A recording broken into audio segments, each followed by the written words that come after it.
Mobile247.ro. Salutare și bine v-am regăsit la un nou unboxing pe Mobile247.ro. Unboxingul de astăzi este cu noul OnePlus 2, telefon ce continuă seria OnePlus de succes pornită în anul 2014 cu modelul One. Cel de-al doilea telefon lansat de OnePlus, modelul 2, vine cu o serie de noutăți, avem parte de un smartphone nou și de specificații ridicate, așa cum ne-a obișnuit producătorul, prețul fiind aproximativ de 2200 de lei. Concluziile complete despre telefon o să fie disponibile pe Mobile247.ro. Pentru că am văzut suficient de mult cutia lui OnePlus 2, propun să o deschidem și să aflăm ce a inclus producătorul în ambalaj. Smartphone-ul este chiar primul lucru pe care îl găsim în cutie, imediat după ce aceasta este deschisă. A doua componentă este mapa cu manuale. Să o deschidem și să aflăm ce a inclus producătorul în ea.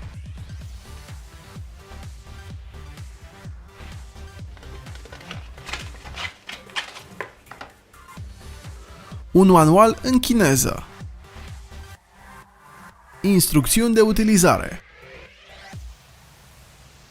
Plus un alt manual, tot în limba asiatică. Punem manualele înapoi în mapă și continuăm explorarea cutiei.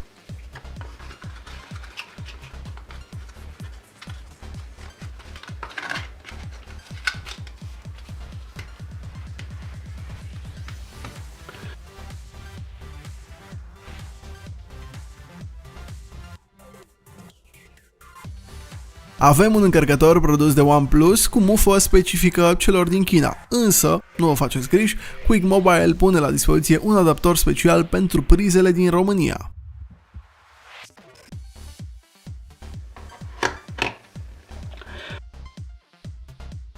Ne întâlnim din nou cu un cablu de date foarte bine împachetat, însă acesta este și un motiv pentru a-l lăsa în aceeași formă.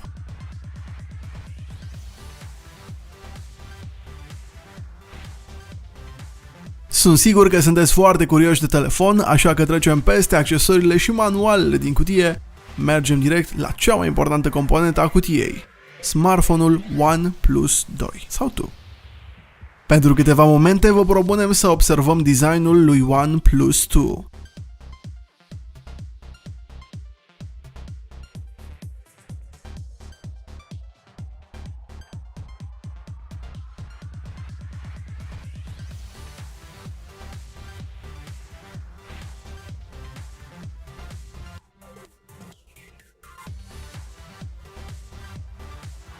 În partea de sus avem earpiece-ul și camera selfie.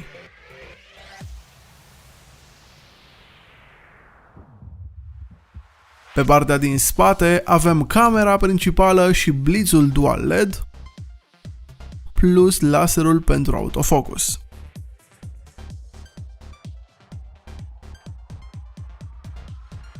Pe laterala din stânga, producătorul a ales să instaleze un buton cu 3 poziții pentru notificări.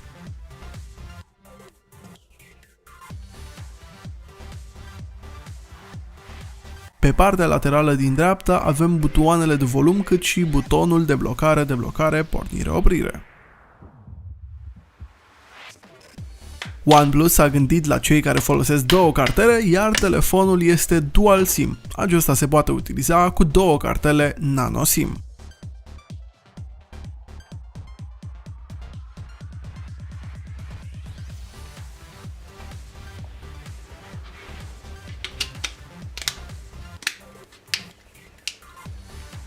Specificații tehnice: display LCD in-cell de 5,5 inch Full HD, procesor Snapdragon 810 la 1,8 GHz, GPU Adreno 430,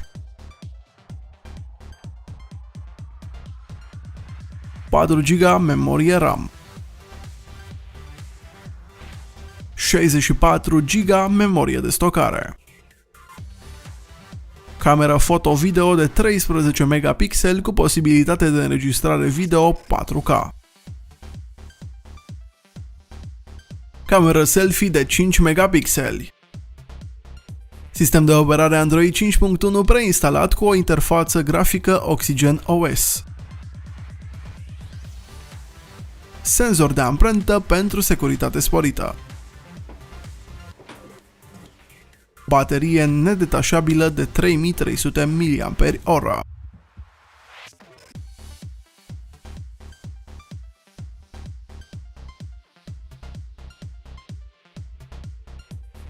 Telefonul este dual SIM activ, deci permite utilizarea simultană a două cartele nano SIM.